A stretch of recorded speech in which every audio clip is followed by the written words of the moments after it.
All right, so we've talked a lot about the present state of the game, so now we're going to look forward a bit, mainly focused on two topics that we decided to merge into a single section. The first one being how to get more people into the game, and the second being the proposed wildcard changes that Betadwarf proposed in their most recent survey. If you guys haven't filled that out, it's actually available in game for you guys to take a look at.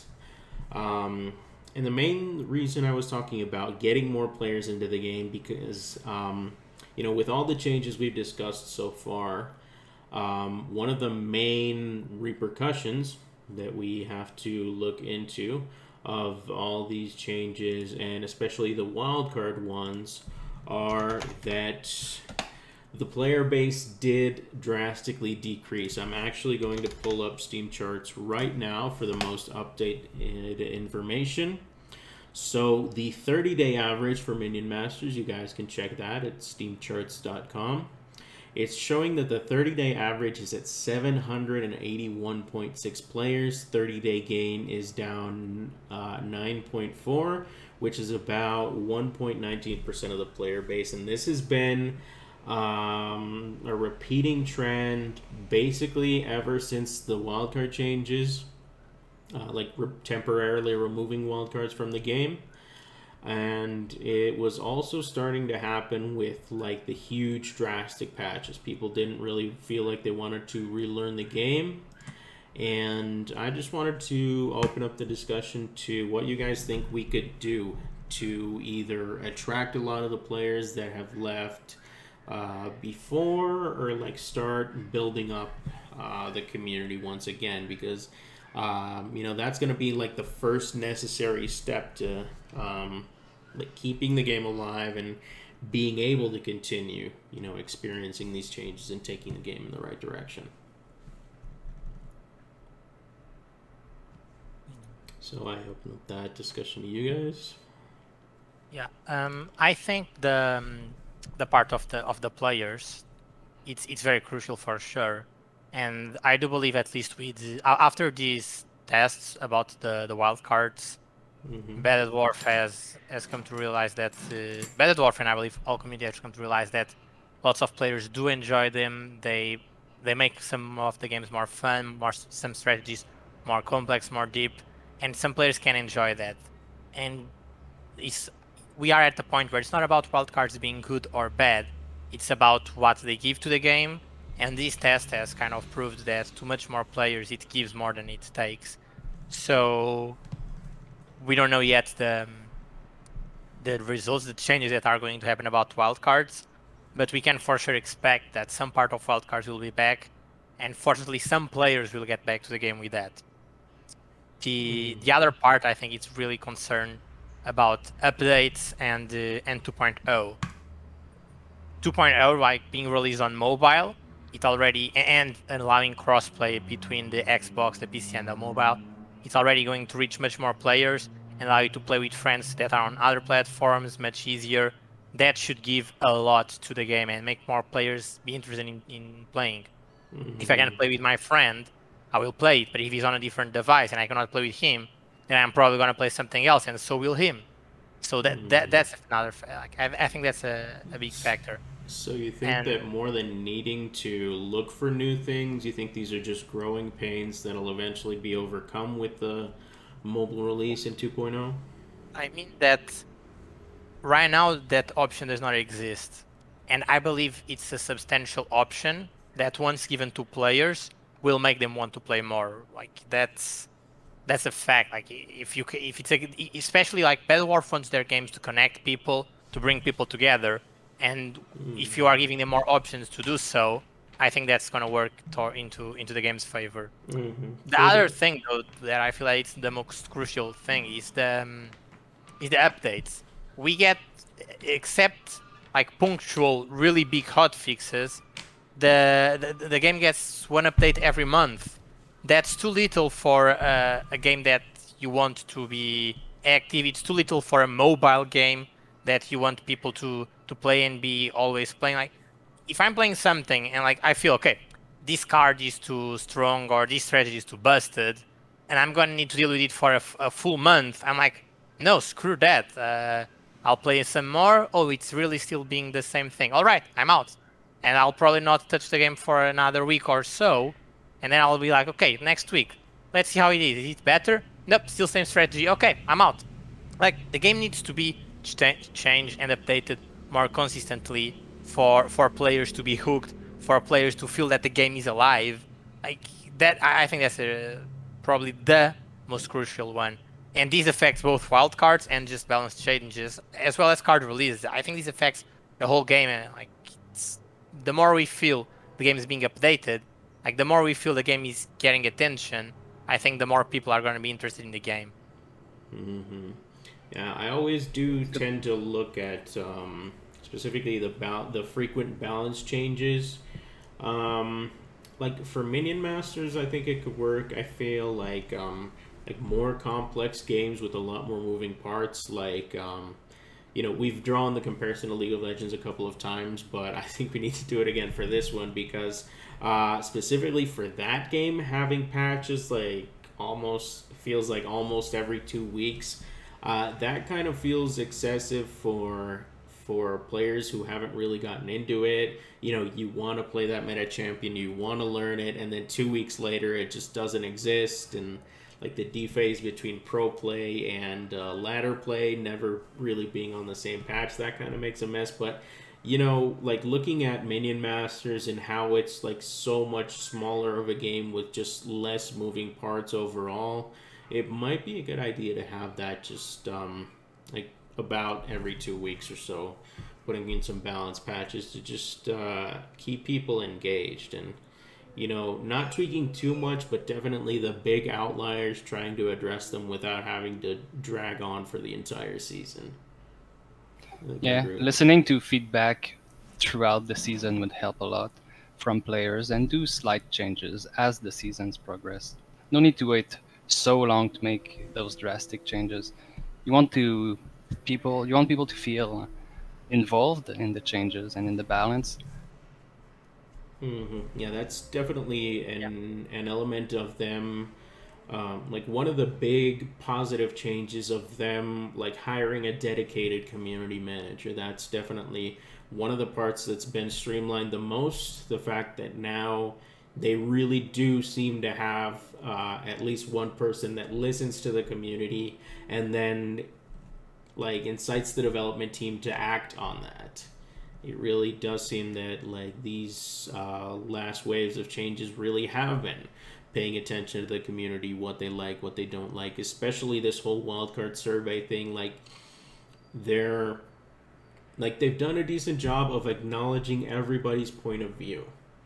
Okay, like they even extended an olive branch and said, okay, we know that majority rule would say keep wild cards, but there's a very vocal and still significantly sized group that really doesn't want anything to do with them. So they extended that olive branch. They gave us a month without wild cards, which personally I feel has been the healthiest, the closest the game has been to healthy in probably years. And like they're really willing to work with like everybody in the community. And now with these three proposed solutions to wildcards, which I guess we can go ahead and mention them. The first one being wildcards only in 2v2 randoms, which, data signals is the most common place where people like to play wildcards. The second option being no wildcards in 1v1, which is the community that is most against wildcards. And the third option, which is drastically more complex and would basically, like in my experience with card games, this basically feels like the Yu-Gi-Oh ban list, which Yu-Gi-Oh, it does have the similarity with Minion Masters that you can play up to 3 copies of a card, and how they balance their game is that any outliers get reduced to either 2, 1, or 0 copies. Obviously, 0 copies isn't something we want to implement in Minion Masters quite yet, but they do kind of want to go that route where they do it like the other way around, like which cards are allowed to have one wild card and which cards are allowed to have two wild cards. Let's see. You guys have any preference on that? Like any of those three options, or? I feel like the two first options are the most realistic to apply. The third one is a bit too much of a mess. Yeah, I definitely conflicted with that. Feeling that I know the developer team has done a decent job lately, but I think it's too much of an undertaking. I really don't trust the development team quite that much yet. I don't think they'd be able to pull it off in a way that achieves desired results in in a viable time frame. I think it would take them way too long to get it right, and like even starting that undertaking in the first place seems like a little bit too much, and they should probably focus efforts elsewhere. Fogo, go ahead. Sorry, I cut you off there. No, I think the option of disallowing wildcards only in 1v1 seems for sure the most realistic, but in terms of, and mainly pre-mades, I think it would be the worst possible. Having wildcards allowed in pre-mades, I think it's just too much, because you run the risk of running towards 6 copies of a card. Like when sometimes already have a strategy that has some tools to deal with 2 or 3 or 4 copies of a card. Rammers. Yeah, for example, Rams are a good example. Right now, even you have the Brutish Betrayer and the Rammer. So if both players have those cards, you basically are facing 4 Rammers, and that's allowed right now. And that's fine. You need to consider that possibility. But if you put wild cards in now, it's not just 6, it's 8. So like we literally just duplicated the amount of Rammers some people might need to face. So it's really hard to have a deck tailored to be able to deal with 8 Rammers. Makes no sense, right? And if you do have something that's tailored to deal with 8 Rammers, most likely it's not tailored to deal with something else. And as we say Rammers, we can say Troubadours, we can say Colossus, Golems, these type of really big and hard to deal cards. When you have one answer or two for them, but if you use them, now you have nothing else. You need to cycle again. Your opponents, they do not need to cycle. They still have 2 or 3 more copies of it. I think wildcards in pre-mates are what frustrates the players the most. Like, you just want to have fun with your friend, and playing versus all these duplicated cards is not fun, because the game starts and after 20 seconds, okay. So shall we just leave? Because like we don't have anything to deal with this BS strategy, right? So That's true. And on the other side, in random 2v2s, people enjoy playing wildcards a lot. So that option also makes sense. Exactly. Yeah, because like all this coordination part disappears. Like, yes, sometimes you are on randoms and you are playing for rammers, and for coincidence you are paired up with someone that's also playing for rammers. Like, you still don't have all the voice or all the communication and so on. It's not the same. Like, and that's just chance. One thing is having to face that 1 every 20 games. The other is having to face that like 10 every 5 games. If you know what I mean. Like, it's just too much. I do see it more of a fun factor for the random 2v2s, because I see people, I don't know, playing 2 Plasma Marines, 2 Netherbats. Those are things that people aren't trying to do busted things. It's only things that they like. So I think taking that away from the random 2v2s was a big blow to people's enjoyment of the game. However, as you say, in random 2v2, in pre-made, then since you have that communication and preparation, wildcards do become busted. Yeah, I see how it goes like both ways. In 1v1, the problem with wildcards is mainly from like a preparation perspective, like for the player that has to face them. Like in 1v1, your deck has to be just like either much more targeted or much more balanced. Generalist decks have been harder to make in the last couple of patches, but the fact remains that you as a single player have to be prepared for everything in 1v1, and the opportunity cost of having to prepare for wild cards just really isn't there. Like if you're preparing for 3 woodsmen or like 2 woodsmen and 2 groggy woodsmen. If you have to prepare for that, you're going to be sacrificing a lot more than you gain by making yourself vulnerable in other matchups. You know, the other side of the coin being in pre-mades where it's just like wild cards are facing just much more potential abuse because of the maximum amount of copies total that can be played among 2 players that are coordinating their strategies. You know, they have the option of voice comms. So basically, like in 1v1, it's you look at it from a defensive standpoint that it's a problem, and in 2v2 you kind of look at it like on offense it's being exploited way too much and in a way that's way too coordinated and consciously abusive of the mechanic. By the way, just a little thing, they were also discussing removing the possibility of wildcarding the one single card times 3, like dedicating both your wildcards to the same card, which honestly would target the abuse part a lot more, which I definitely think that could be looked at as well. I do think that the part of the stats, to me personally, like, has a very good thing and a bad thing, just to be very, very quick about it. The good thing is that you can more easily tailor what cards are being abused, and you can shut down that abuse. Like, okay, this card is being abused, not happening anymore, out.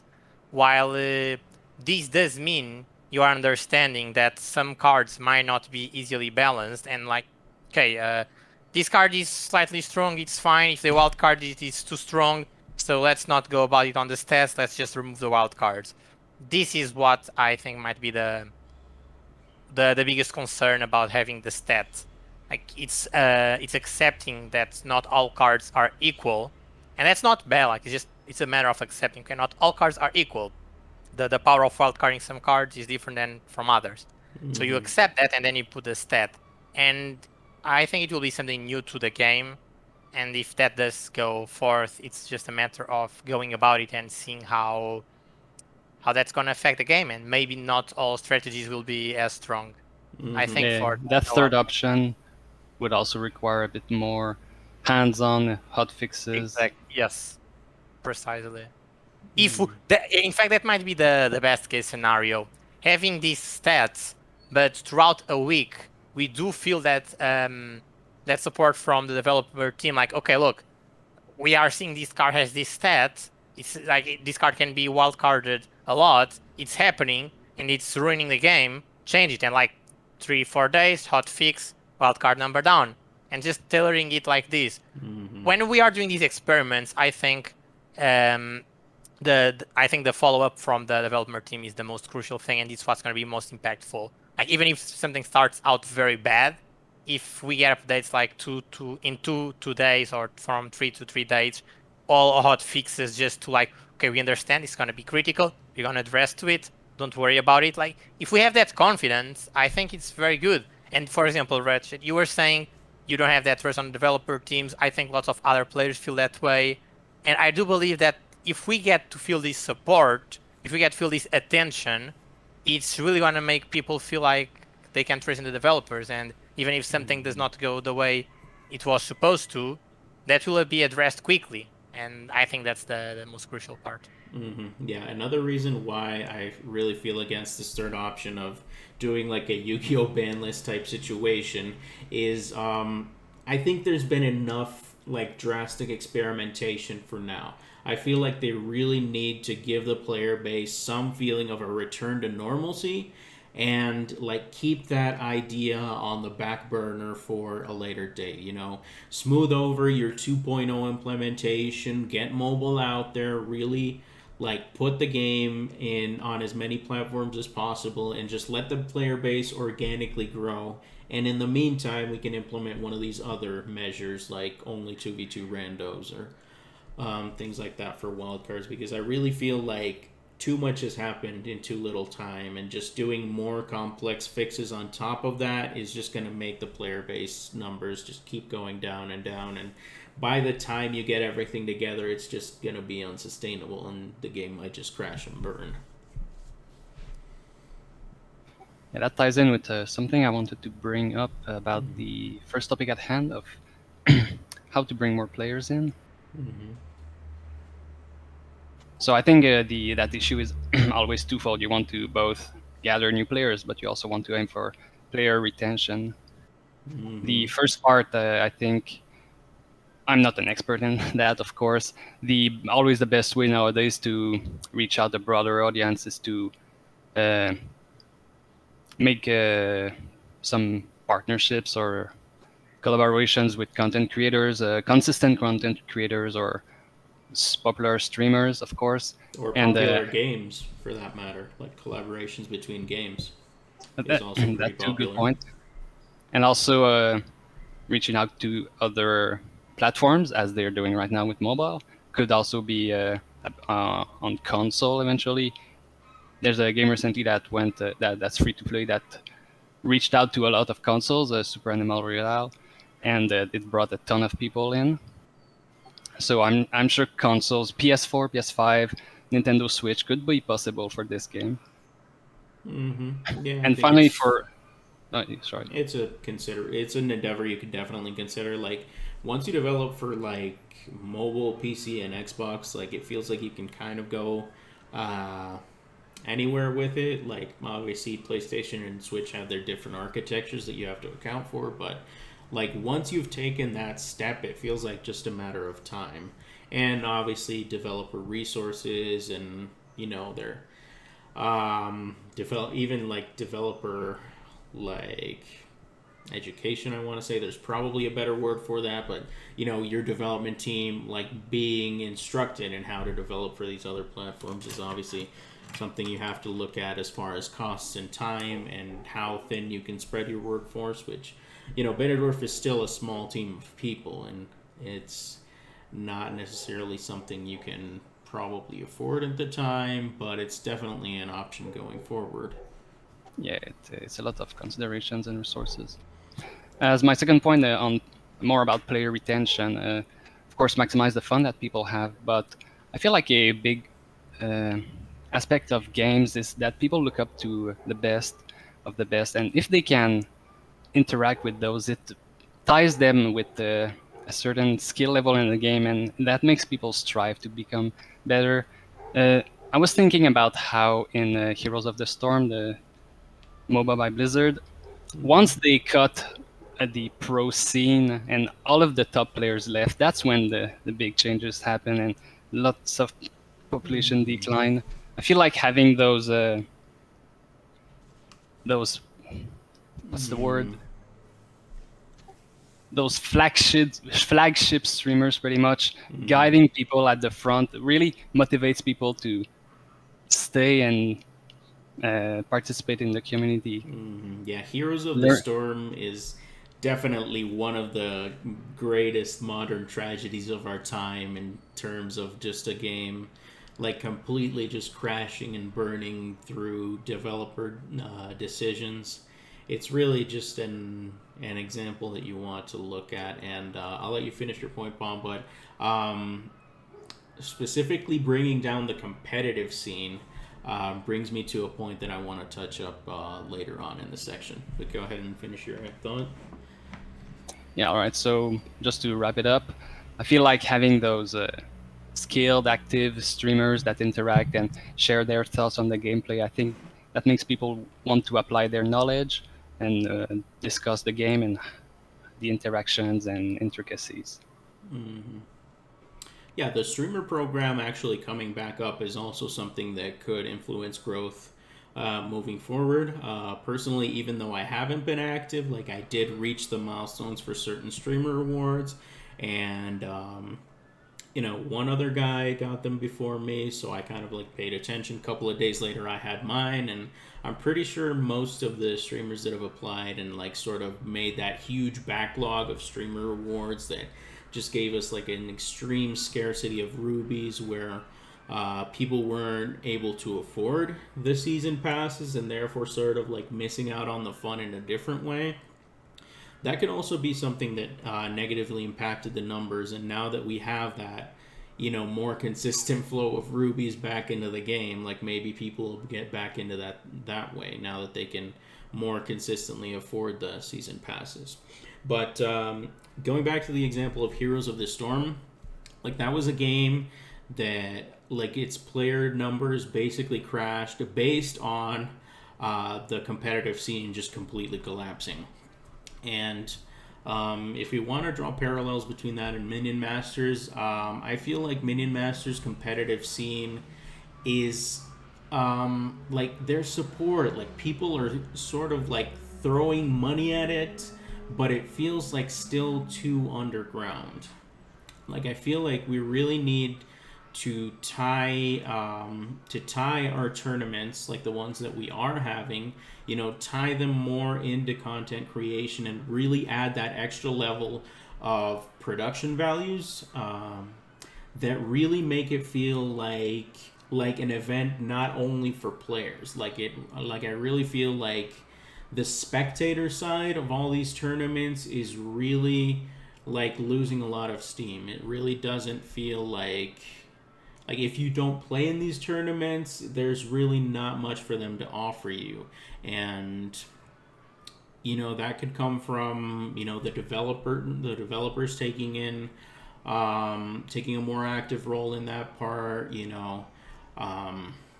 seeking out and maybe like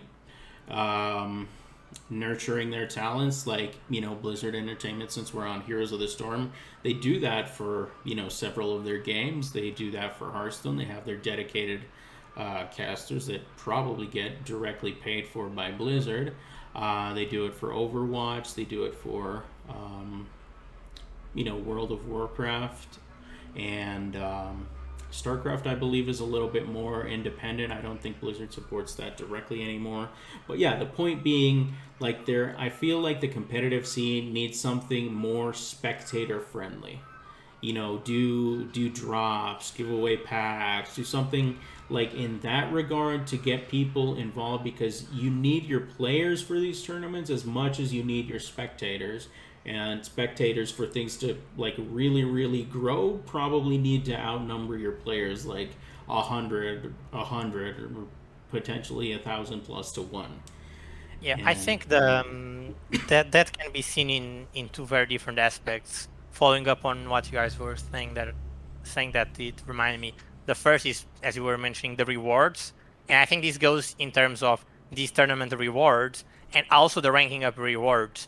The moment that you stop getting the extra rubies at higher level, it really motivates people to try harder. Like right now, most players that are trying to get like to contender, they are probably doing it just to be there for the gloating that is being contender, not for Love of the game. 2,000 or 3,000 gold, which is just 3 power tokens. Yay, I got contender. What do I get? 3 power tokens. Wow, thank you very much. I could have just. I'm very certain So you I think made. so let me just start. Yeah. I think that's why the rewards here are very big, and I completely understand. Like Betadwarf clarified why there was a need to change the rewards, and that makes sense. Like the game needs to be free to play, but it cannot be free to the point where it cannot sustain itself. That makes sense. But if you are not doing it with in-game currency for the players, there needs to be something else. We have mentioned lots of other games, and some of those games give specific rewards, unique skins, these type of things that make people be like, okay, look, it's fine if I don't get some 500 or 300 rubies. I have this exclusive avatar, this exclusive skin, and that's an extra that Betadwarf can really use because they have um, all these skins in terms of avatars, arenas, masters, and they don't use. And even if you say that the battle pass were the big ones, they are not exclusive because they come up on shop offers. So like even if you don't buy the battle pass, you still can get that skin afterwards. Skins right now are available if you buy with rubies, except the dynasty skins that are only for tournament. Well, why not have other dynasty skins or other types of skins where it's not just the tournament? You need to reach contender or you need to reach top something. That brings a lot in terms of the rewards and make people want to play, make people strive to be better because they want those rewards. And the other thing, the other part here that is related with this and also to the tournament part that we're talking about, I believe it's the advertisement that we've not touched.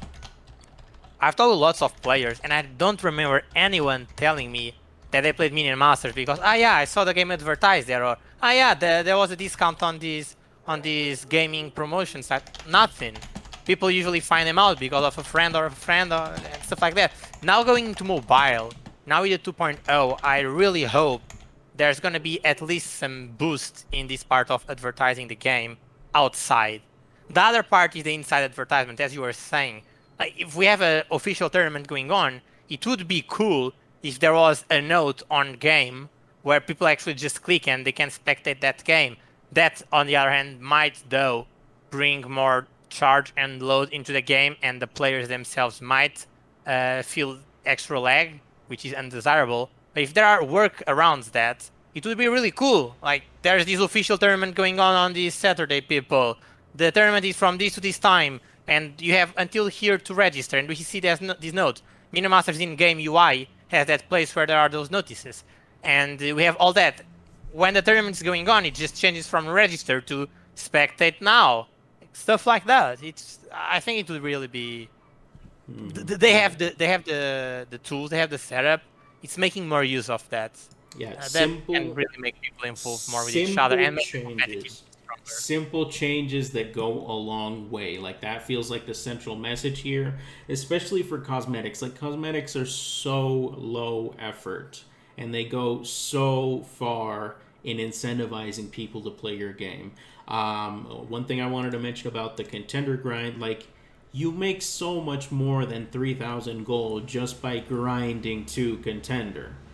Like, it's the amount, like, putting that extra 3,000 on top is just completely meaningless in the fact that, like, you get probably, like, I'm not gonna really just estimate how much you make, but it's definitely more than 3,000 gold, like, especially with the dailies that you're gonna be doing just by inertia during that time. But the point being, there has to be, like, something more, because top placements have really never been rewarded in any significant way, and it doesn't have to be something expensive. It doesn't have to be something complicated. Like, I'll put Hearthstone as an example, as a game that I play a lot. Like, once you reach the legend rank, which is the highest one, you get a card back. You get a card back that is, like, literally something that your opponent is going to see. Like, you have your cards in your hand, and the opponent sees that card back on their interface, and that's it. You know, do it with avatars, do it with master skins. Like, actually, a long time ago, when Shinobi was streaming, I actually gave him a specific suggestion that was taking from another game called Rise of Legions, where even your minions have skins. That would be a more complex customization, because then people have to learn what they look like with all their skins, and that's a little bit more complicated. The point being that cosmetics can drive the player base to play so much more and just strive to do so much more with very little effort. And I really think that it's a direction that Betadwarf has to consider, especially for top placements and higher levels of play that don't really have any reward outside of just being able to, you know, show people that, hey, I'm here pretty often. And I would still like to point out that all of these things are the things that the devs have done, but not to the full extent. Very small things, such as the news when you launch the game. They tell you about the competitions, but it's a bit vague. Very on the nose. You've got a few avatars and skins that are kind of random. Not many ways to obtain them. And of course, reaching contender and all that. You often have the competition of those at the very top that want to fight each other. But other than that, it's kind of calm. Yeah, agreed. Yeah, you two, as, you know, contender regulars, Palm and 1v1, Fogo and Premates, can definitely attest to that part. It's not really, you don't really do it for much else than just wanting to be up there. Yeah, exactly. And that is the same motivation that I would like to see in new players. That's what I would like people to feel involved into the game, engaged, and enjoy playing the game for the hell of it, Mm. to see how they can push themselves, push their skill. Yeah, sure. I feel like the social gaming aspects and like everything you need to engage the casual audience is for the most part there already. You know, maybe add sprinkle in a bit more of the cosmetic part, and you know, put wildcards somewhere for the casual audience. But I feel like most of that part has been taken care of, and you and it would be in their benefit to sort of start catering a little bit more to the competitive side of things, and the casual audience can also benefit from that as spectators. You know what we were mentioning before, like you can be a casual player but also enjoy the game outside of the game by being a spectator to the more competitive side of it. There's sort of this weird bias that if you cater to competitive, it's only to a small section of people. But if you open it up to spectators, then suddenly it's reaching a much broader audience, because there's like several roles you can fulfill as part of the community. You don't necessarily have to be a hardcore gamer to like watching tournaments. And that's where I feel like this, like you could definitely take the game in that direction and still have something for everybody. Yeah, accessibility to the top play would be my biggest suggestion. Mm. Yeah, I think we've pretty much covered everything. We've Yep. looked at a lot of ways to make the game more interesting, more engaging. Just so you know, sort of closing the wildcard topic, like out of the proposed options, you know, not in 1v1, only in 2v2 randos, maximum of one wildcard per card, and yeah, the whole ban list thing. So, what would be the preference like for now, or do you guys have any like alternative suggestions? Just to wrap that up, nice. Go ahead, Fago. I think my top one is just on only on randoms. I just don't. I just dislike the disallowing 1v1, because that means they are allowed in pre-mates, and I really don't want that to be Mm-hmm. a thing again. Yeah, that So I hits would close to go home. randoms for sure, and if well done, then the stats part, because that's the one for me. I Mm-hmm. would say like Yeah, agreed here. top. Yeah. My preferred option would be only in random 2v2s, but I see the value of a dynamic wildcard system, but that requires a lot more attention that Mm-hmm. we may or may not get. So the more realistic and implementable solution, in my opinion, is random 2v2s only. Yep. Solution. Yeah, the immediate solution is limit them to only 2v2 randoms, which is the queue where there can be the least amount of conscious abuse of wildcards.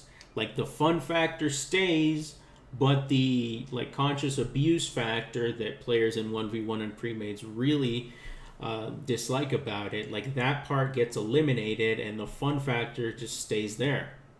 You know, obviously, you know, 2v2 randoms has that little bit of a stigma of, oh my god, that's where you go play Russian roulette with your sanity because people there are so bad and all that. But like in the end, like you like making that the fun queue just makes sense to a certain extent. Yep. And Agree. like it removes a lot of the problems without having to completely eliminate wildcards.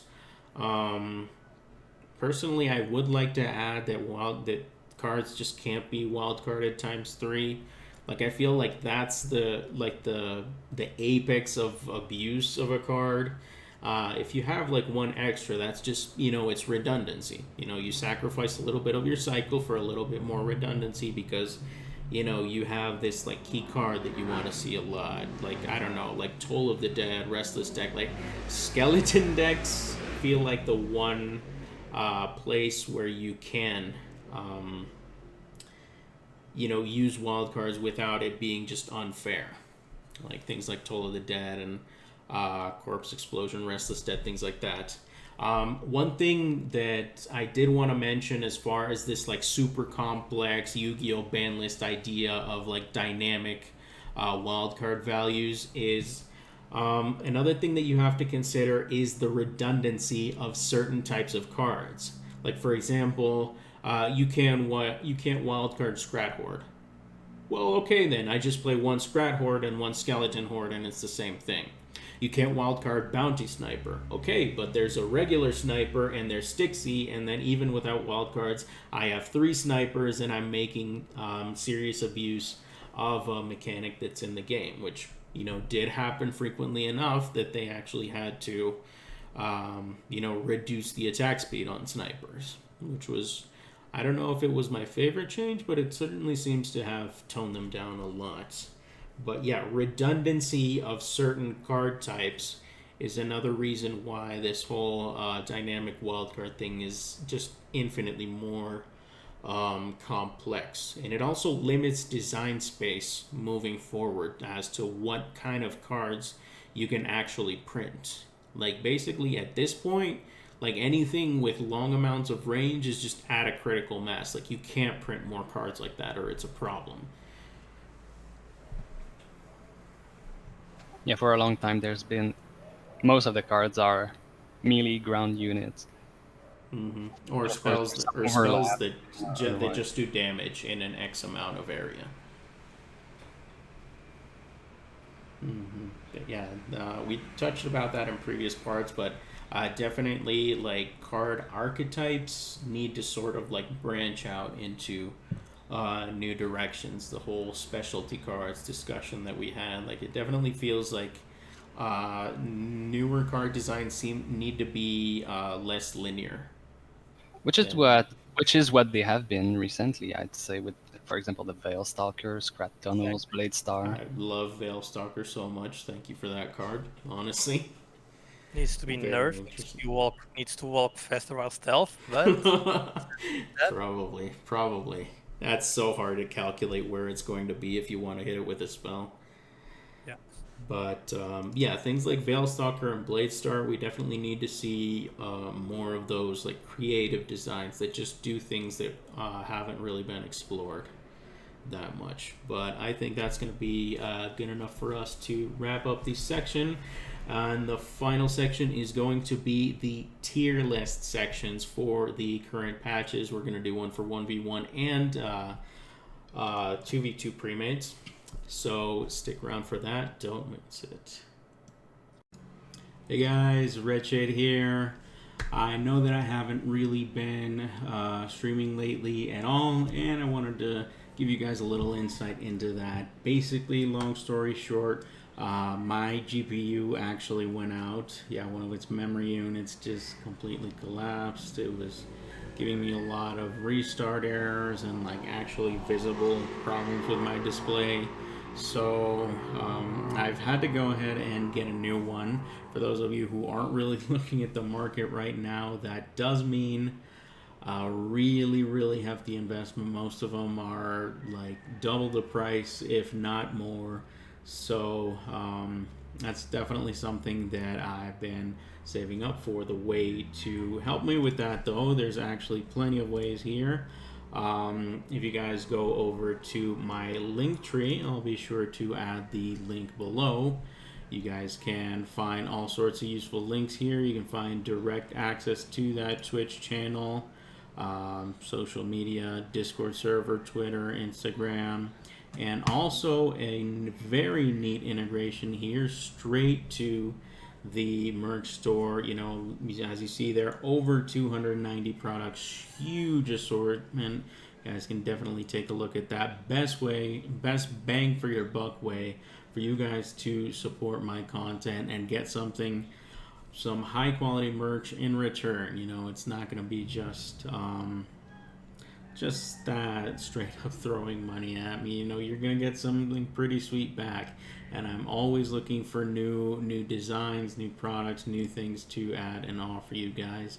And there's even the option to support directly if you guys were so inclined, but the big ones are definitely gonna be the Twitch integration and the merch store, so be sure to check that out. definitely give it a look. I'll promise you it's worth your time. And that's probably going to be it for now. Stay awesome, guys, and I hope to see you next time.